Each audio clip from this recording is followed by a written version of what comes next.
All right, good day. The black smoke is billowing behind me. On today's episode, which happens to be episode 127, we talk the Pope, Legos, Star Wars. What a triad. What a banger right there. Let's dive into it. Let's just get into it. So, you may have seen my little teaser short. We are doing all things pontiff. The papacy, the papacy. We are going to do every day of this ongoing saga until a new pope is picked. We're going to do a little recap, a little summation, a little just something about the papacy and about the ongoing conclave that has been tasked with the supreme job of picking the new pontiff. So today was the first day of the conclave. They needed a 2/3 majority.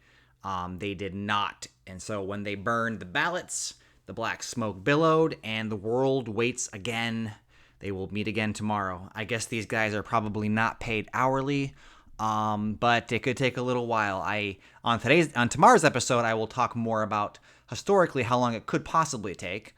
I do not think we will have a new pope tomorrow, but we do not have one today. It is May 7th. But the little topic I want to talk about is papal betting.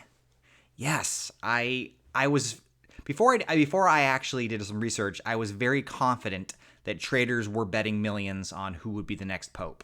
And lo and behold, I was correct. But honestly, like taking a step back, it is ridiculous, it is absurd, but it does make more sense than like betting on like the color of a Gatorade bath that a coach gets after a victory, right? Like this is a real thing. The leader of the Roman Catholic Church is a 1.2 billion person strong church with a lot of political power, with a lot of other powers involved too. So I mean, I think this is obviously I'm not going to be betting on who's the next pope. So far, there's been about $19 million wagered. I don't know if it's going to be on DraftKings. The website I looked at had like Polymarket and other prediction market platforms. So moving kind of away from the sports betting platforms that I know into just betting on the conclave. What is going to happen? So $19 million wagered on who the next pope is. This also isn't new. Gambling digitally is new, but Roman banks were taking bets in the 1500s on who would be the new pope. So the spiritual stakes have been financially high for some time. Like I said, as of today, May 7th, there's two favorites. There's the Italian Pietro Parolin, Parolin, Parolin perhaps, with a 29% chance, and the Filipino, who I think I'm rooting for the Filipino, Luis Antonio Tagle, Tagle, he has a 19% chance. And like I said, the new pontiff, it's secret voting. You know, it's like grade school when everyone has their piece of paper and their pencil and they feverishly write down who they want and they fold it and put it in a bucket or a hat. It's a secret ballot. Obviously, if you've watched the movie Conclave, you know there's a lot of not infighting per se, but there's some squabbling. There's a lot at stake, and so there's going to be people playing off one another, and very likely somebody who gets very few votes in the first ballot, they could end up on ballot 29 getting enough votes. We shall see. So keep your fingers crossed. Say a prayer, whatever you want to do. Say a Holy Mary, the papacy. We will follow it with riveted attention. So that's the first topic. Second topic is, well, it's a little topic. The Utah Mammoths is going to be the name of the new Utah hockey team. So the NHL has bestowed, I think it's like franchise 30 or 31. It's not 32. I don't think any pro sports league has more than 32 teams. So it's either 30 or 31. They are based in Utah. I probably Salt Lake City. I don't know how many other major cities in Utah can sustain a professional franchise. They're called the Utah Mammoths. Pretty good, I think, overall. I was worried they would just be called the Utah Hockey Club for a while. And although I think that's fine in soccer, I don't think it's good in other traditional sports. Another little tidbit, another little crazy fact. This is the first time in NBA history all road teams have won game one in the second round. So like I said, and maybe we didn't do a topic specifically on home court advantage, but it is real. It matters for the obvious reasons, and then for some you're probably not thinking of. But first time in NBA history, all the road teams won the first game. So we shall see if that continues. Short answer is it won't, but little interesting tidbit. Another little follow-up on a story we did. This will be, I guess, topic number 2. GTA Grand Theft Auto 6. This is a big deal, guys. I keep reading about how much this matters to the game industry. They are thinking that this will generate $1 billion in pre-orders alone. And because they punted the game down the road, it was supposed to come out in fall 2025. They punted it to May 2026. That ticked off fans something fierce. That's a quote. But it also angered another crucial consistency: traders. Rockstar, their stock plunged 7%. And they basically said, "Oh crap, let's release another trailer." They re-released the trailer. And it essentially got enough views to erase the 7%. So it just underscores just how much this matters to the video game industry. This is a $41 billion company, and they're looking to get $1 billion in pre-orders alone on this game. The first trailer, which dropped all the way back in December 2023, it actually broke YouTube's non-music 24-hour view record, notching more than 93 million views in a day. It's got over 252 million views now. So they released the new trailer, and it literally added $1.1 billion back in shareholder value to this company. So I really don't like that this game has so much sway over this company's fortunes, but they seem to be all in. Crime doesn't pay, but crime simulators are sure seem to, rather. So that's just kind of another little tidbit about it. Anyway, I want to talk a little bit about, Star Wars. I just recently found a documentary streaming on Disney Plus. It's called Light and Magic. It follows the origins of this ragtag bunch of film creators, editors, graphic designers, CGI peoples before CGI was a thing. So draftsmen, craftsmen, drawers, builders, illustrators, like real artists, like capital A artists. It really follows, like John Dykstra, who is like the chief engineer of special effects.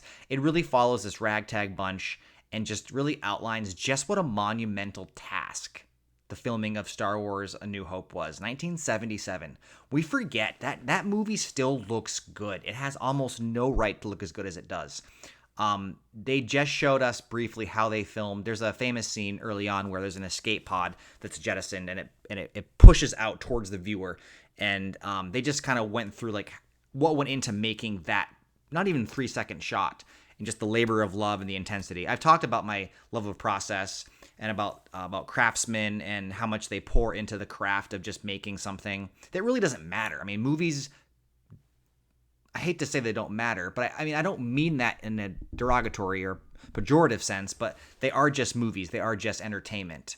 But just the love and creativity and the ingenuity of this ragtag group of people that would later, this was like Skywalker Sound, and this was Lights and Magic, and this is just like really, really interesting stuff. And just the amount of models that they built and the drawings, and this is pre-computer. This is pre-CGI as we know it now. And just Star Wars, man, if you watch it again, it really looks good. And it just blew me away. It just blew me away. So that's Lights and Magic. There's 2 seasons on Disney Plus. I've watched only episode 1. But man, I am enjoying the heck out of it. I can't wait to see more of this. Just it's not that I enjoy Star Wars. I enjoy the universe, and I don't really watch the movies a ton, but I love learning about how they were made, because it's nuts. It's crazy. Just a phenomenal team effort against all odds, just creating new technology, and just talk about going above and beyond to make a movie that probably should not have been so impressive visually. All right, that's topic. I don't know, we're on 3 or 4 at this point. So my last little bit is I was doing a little bit of research on Legos, and they had a phenomenal year. They had a record 74.3 billion Danish krone, krone. That's about $11 billion. That's significant because we had some major declines. Mattel and Hasbro didn't. They had 13 and 14% sale declines. Lego continues, the Danish toy company, everyone's favorite modular plaything and least favorite thing to step on. They just continue to crush it. Everything is awesome for these guys for right now. But what's interesting though is when I was researching this, back in 2003, they almost actually went bankrupt. The company was struggling mightily. They had 30% decline in sales year over year. They actually were forced to appoint the first non-family member CEO, which I'll butcher his Danish name, but Jorgen Vig Knudstrup. He championed new formats and collaborations. So unfortunately, or fortunately, depending on how you read the story, what saved Lego is what they continue to do really well at, and that is collaborate. Rather than limiting themselves to their own universe, I guess there are only so many iterations of plastic houses and animals you can sell to people. Lego realized that if you want an infinite canvas of themes and characters for designers to work with, you have to be willing to put money up front. And they've joined forces with literally every major interesting thing that's existed, whether it's Star Wars, Indiana Jones, Lord of the Rings, Harry Potter, Disney, DC, Marvel. They will work with anybody. I will say that I do appreciate how many different franchises Disney works with. I do have a soft spot for the original stuff, the non-franchise stuff, the non-IP things, but I didn't realize also that the Lego movie was a huge hit. It grossed more than $470 million. They kind of stopped cranking them out, I think, at the pace that we all thought they would, which I think is a good thing.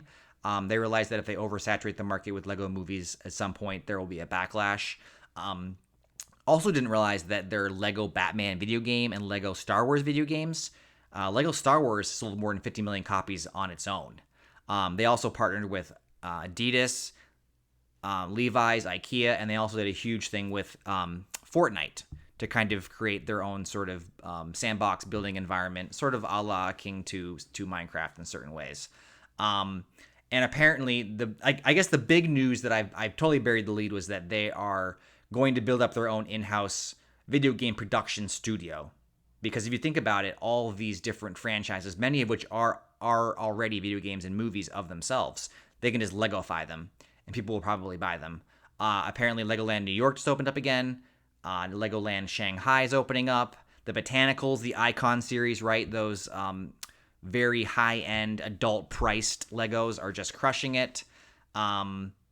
And essentially, I think that the future of Legos is they're just going to continue to have their iconic brand work with other brands. They're probably doing a Lego movie coming up. I would not be surprised if their in-house video game studio decides to crank. Interestingly enough, I mean, no story about companies is going to be safe from talk about tariffs. Despite being headquartered in Denmark, Lego could also be the subject of President Trump's tariffs. I don't think he mentions Denmark too often. I don't think he could find Denmark on a map. That's a different topic for a different day. Most Lego bricks are sold in the U.S. Obviously, Lego is sold internationally. The U.S. is the biggest consumer, the biggest market. They're actually mostly made in Mexico, but a new factory in Virginia is supposed to open in 2027, so we shall see. But anyway, I thought that was interesting. I definitely downplayed the financial magic of the movies and video games. So I'm going to leave you with those topics. I can't wait for episode number 2 of the Pope Chronicles. Check that out.